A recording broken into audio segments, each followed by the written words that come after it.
which are free also, open source. The best one and the most important one is Quantum GIS.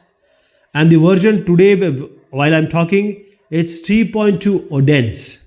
So Quantum GIS is an open source GIS. It has large number of geospatial data access visualization. It is, you can say, it competes with ArcGIS.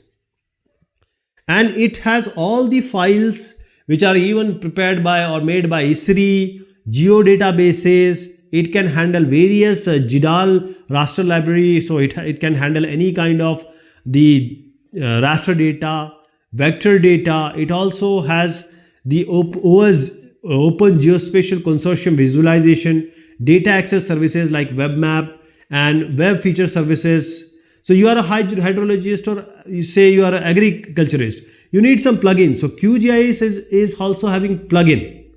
So you can just plug that particular function and you can just start your work, because this is plugin based. So it's a very light kind of software, GIS software, and it has all the interaction with the OpenStreetMap data servers and the data transformation tools.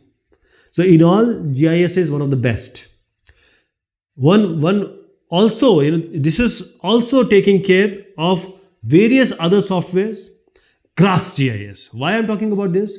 Because this is Geographic Resources Analysis Support System. This was developed by US Army Corps.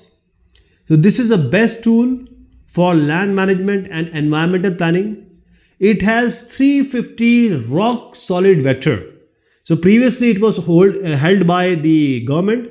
Now it is free. Any kind of academia, the environmental consultants, the government agencies, they are using it because it is very reliable. It has a very good GUI.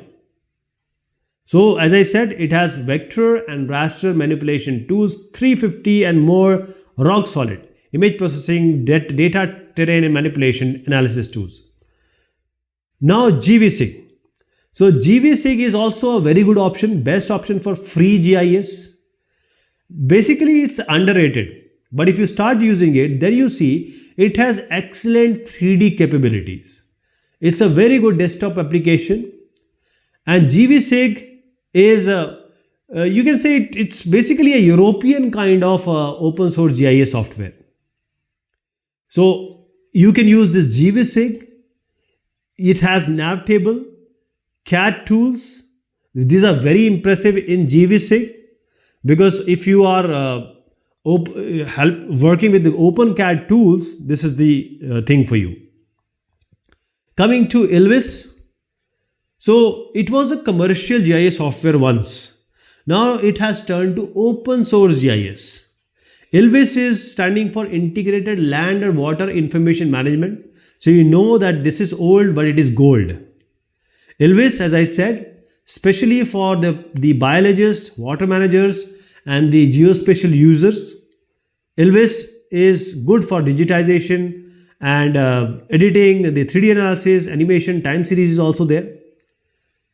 Coming to Saga GIS. Saga stands for System for Automated Geoscientific Analysis. So this is one of the classic in the world of free GIS. So what are the main key feature is hill shading, watershed extraction, and visibility analysis. And this is quite a geoscientific kind of software. UDIG.